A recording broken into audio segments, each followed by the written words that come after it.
This is a story called The Dedicated Workers. Over the past year, everyone's lives around the world have been turned upside down because of a horrible, deadly and killer virus known as coronavirus and COVID-19. Despite this, we're all trying to live our lives as normal as we possibly can, even though each day is hard. Our country is in lockdown for the second time. Most of the shops, except essential shops like supermarkets, are closed. Pubs are closed and cafes are only open for takeaway. Parks are empty and the only kids who are in school are the ones whose parents are frontline and key workers. In reality, the kids are the ones who are suffering the most. They can't see their friends and play with them or go to sleepovers at each other's houses. It's really hard for the little ones to understand, but I feel more sorry for the teenagers. Their childhood is almost over, and they're missing out on the most important time of their lives. They can't get back this time of their lives, especially those who are leaving school this year. They might not see some of their friends again because they'll all go down different roads. Some might move away to start their career elsewhere. Some might stay put, some might go away to university, and some might go travelling.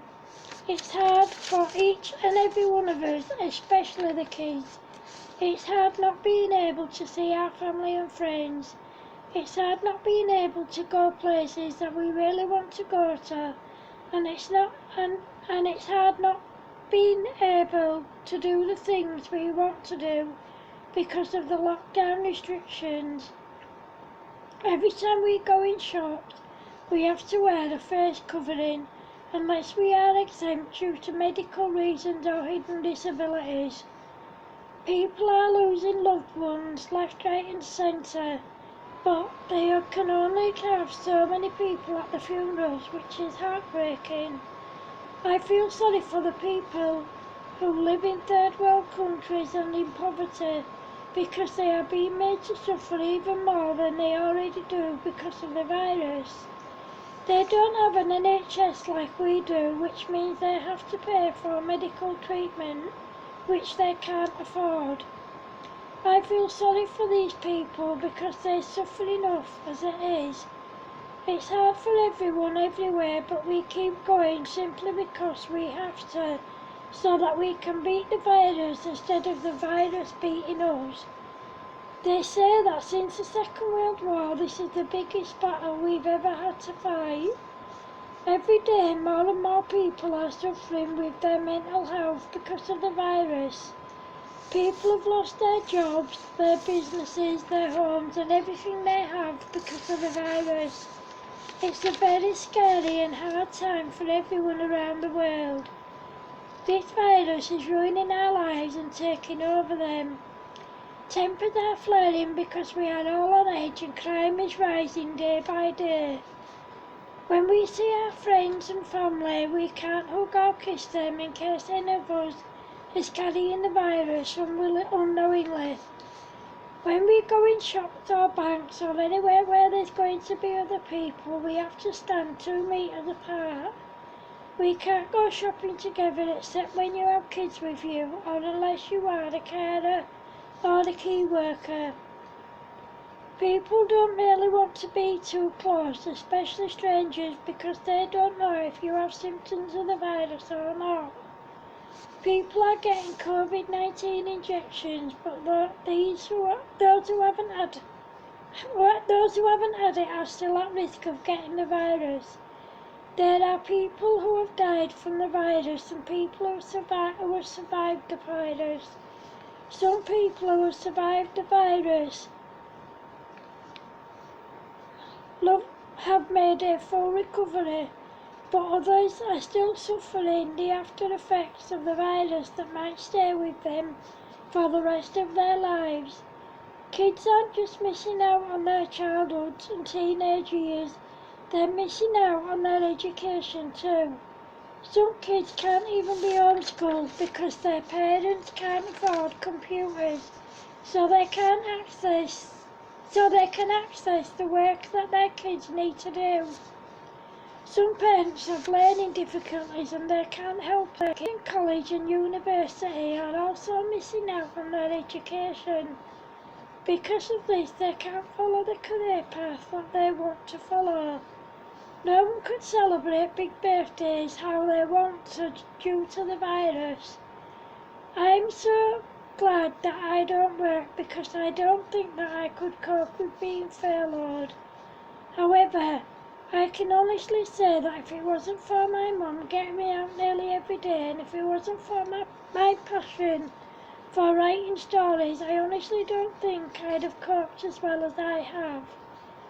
There's support workers who are working tirelessly, providing care and support for those who need it whilst putting their own lives and health at risk. My best friend and members of my family are care workers and frontline workers. Families are separated because family members are care workers and can't go home. It's a very scary time for the whole world at the minute. Every single day, NHS workers are trying to save the lives of millions of people who have the virus. Millions of people who have the virus, as well as dealing with ordinary emergencies that they have to deal with. Whilst they are doing this, they are putting their own health and lives at risk. My cousin works as a nurse and my uncle lets my mum know how she is doing every week. My best friend works in an old people's home and my sister works as a supermarket cleaner. I worry about them all of the time. Last year when the virus first started, we all went outside every Thursday to clap for our carers, but after a few weeks we stopped. Thanks to the virus, we are all on edge, stressed, anxious and scared. The injections are helping to save more lives, but we don't know when all this is going to end. When it does end, I think our lives will be changed forever, and I think that we will all still be on edge. Thankfully, only one member of my family have died from the virus, of which I am very thankful for. But I still constantly worry about my friends and family. I know that one of my friends has lost more than one family member to the virus. I've heard about people I know who have had the virus and survived. I feel sorry for everyone who's had the virus or been personally affected by it. Now, before I end my story, I just want to say a very huge well done and a very huge thank you to all the NHS staff, carers and frontline workers. They are all doing an absolutely amazing job whilst putting their own health and life at risk to save others. I take my hat off and salute every single one of you. Thank you everybody for what you have done for us over the last year. RIP to all those who have lost their lives to the virus, lest we forget. The end. Thank you.